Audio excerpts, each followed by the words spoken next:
Our next speaker is Niels Boeing.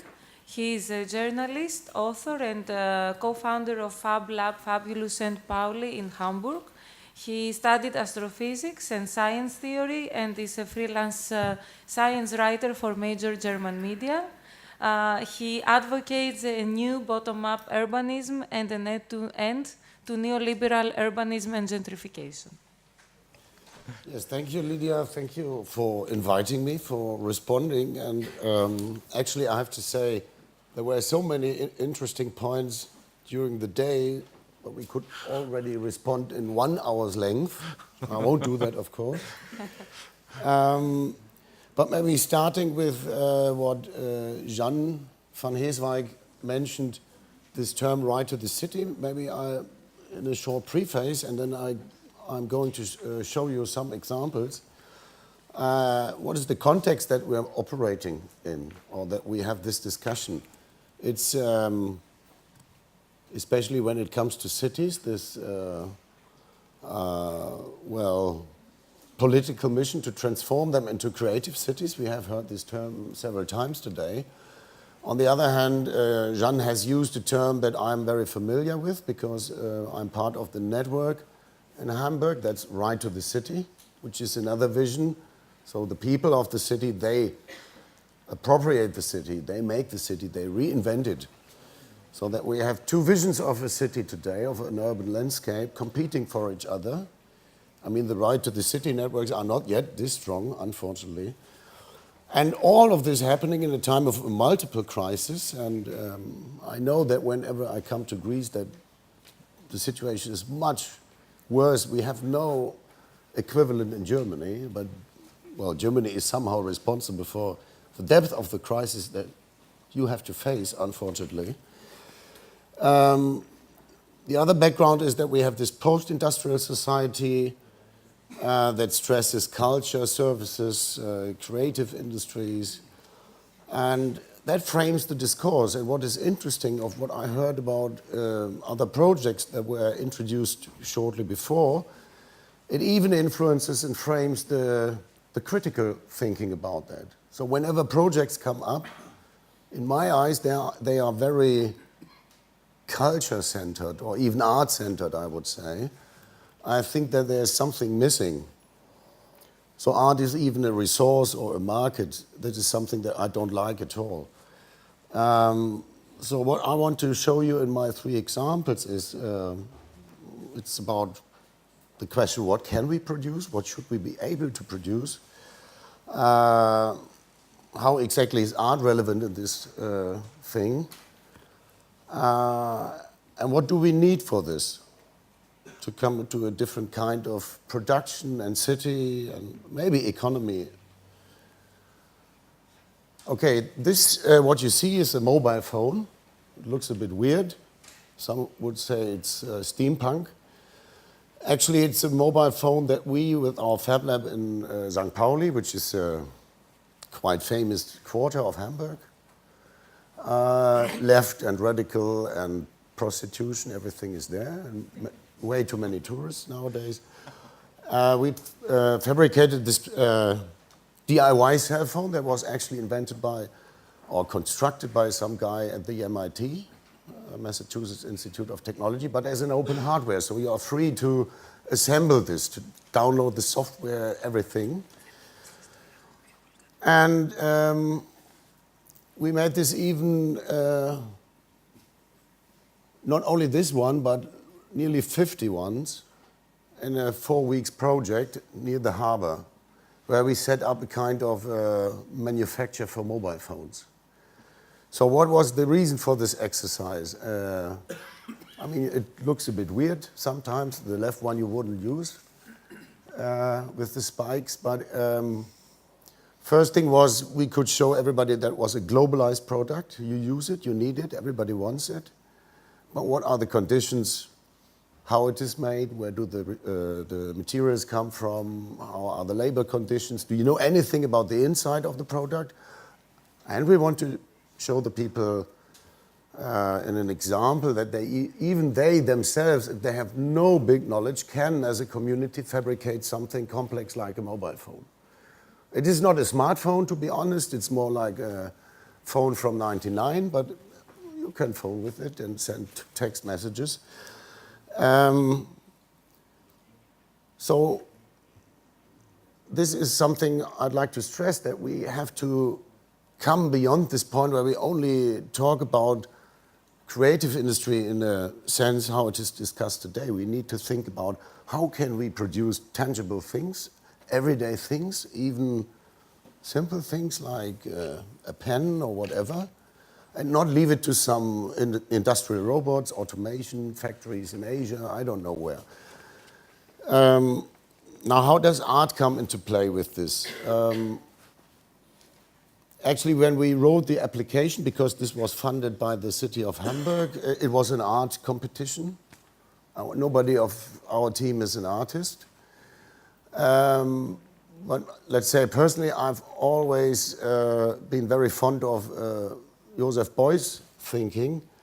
And he says that there is no big need to keep up this division between engineering and art. Or we can even go back a bit further and say we have a division of art and craft many centuries ago, then craft into craft and engineering. And now we have three separate realms. Sometimes they touch, but normally they are considered as something unique in each respect. And I think we should overcome that. So I'd say, okay, art is relevant in the way that it's more like a mode of production. It has a different rationality of making things, different from what Horkheimer and Adorno called instrumental reason. You do art or you make art sometimes for the sake of its own, but the means end relation is completely different from when I make a product. So the process of work, how do I come to this thing, is different from when I produce it for the market. So this is what interests me about art the most. Neil Gershenfeld, he is the initiator of the Fab Lab concept. He invented that kind of community workshop with 3D printers and laser cutters and computer-controlled machines back in '98. Now there are about 900 to 1,000 worldwide. Compares this 3D machining, microcontroller programming to painting or writing a sonnet. So for him, art moves into the digital or high-tech realm in the 21st century. But of course, all of this does not come out of nothing. And so, I want to stress my third point in the title, fabrication, art, and spaces, or productive spaces. Of course, you need these spaces. And this is the common ground, for instance, with LABattoir, because we don't have enough of these spaces. What we did was just put up two containers in a park, which actually was the result of citizen planning in the late 90s. The city of Hamburg didn't want to have a park like that there. Just for the fun of it, gave it the shape of an old factory, even with a fog machine. And that was the entrance. And that's where the people in workshops produced these mobile phones. Mostly together. I mean, we had per workshop, we had 3 mobile phones produced. But in the end, 10 or 11 people were just doing it together and had lots of fun. There were young people, old people, technicians, laymen, people who had never even touched electronics, something. And that was very interesting that it engaged so many different people and even the neighborhood. That's something we hoped to reach, but it was beyond our expectation how it happened.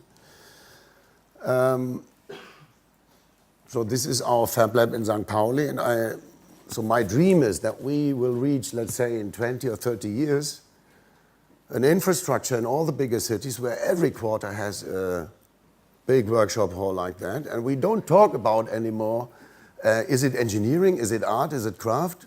We just make things that we need. And spaces can even produce more beyond mere technology.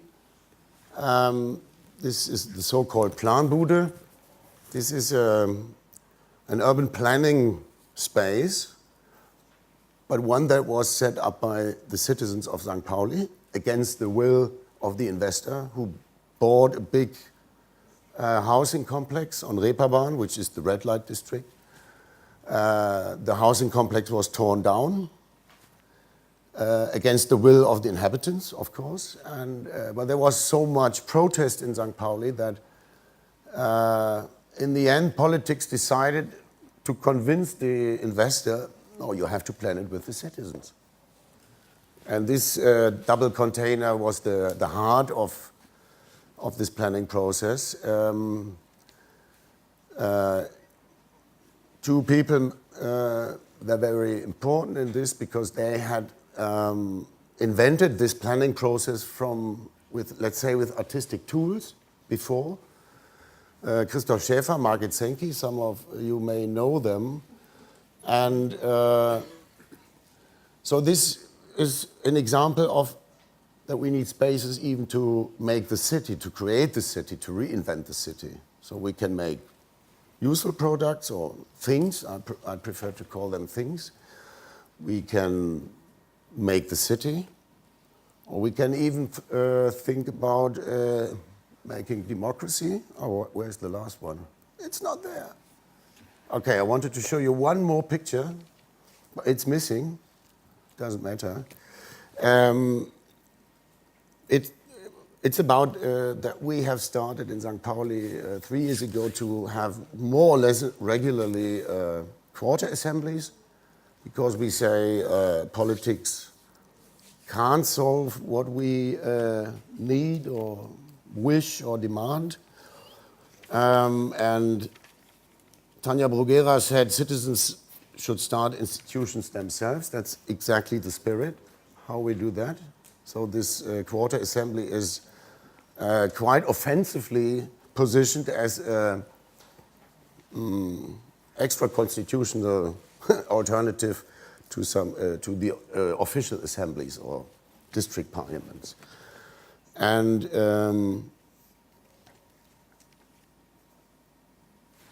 is there some? Let me have a look of what I think I've touched everything I wanted. Maybe in the last turn, there was this question from the audience concerning the project that Samuel presented, critical concrete.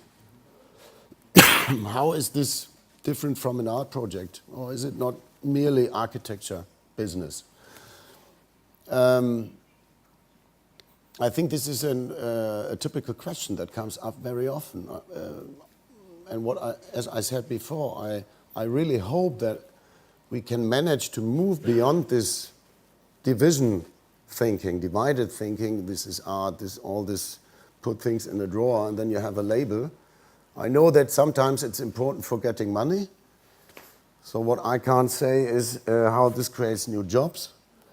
But I think it creates skills and experience and empowers the people if we move beyond the discourse that we had so far about creative cities, art, culture centers, and so on.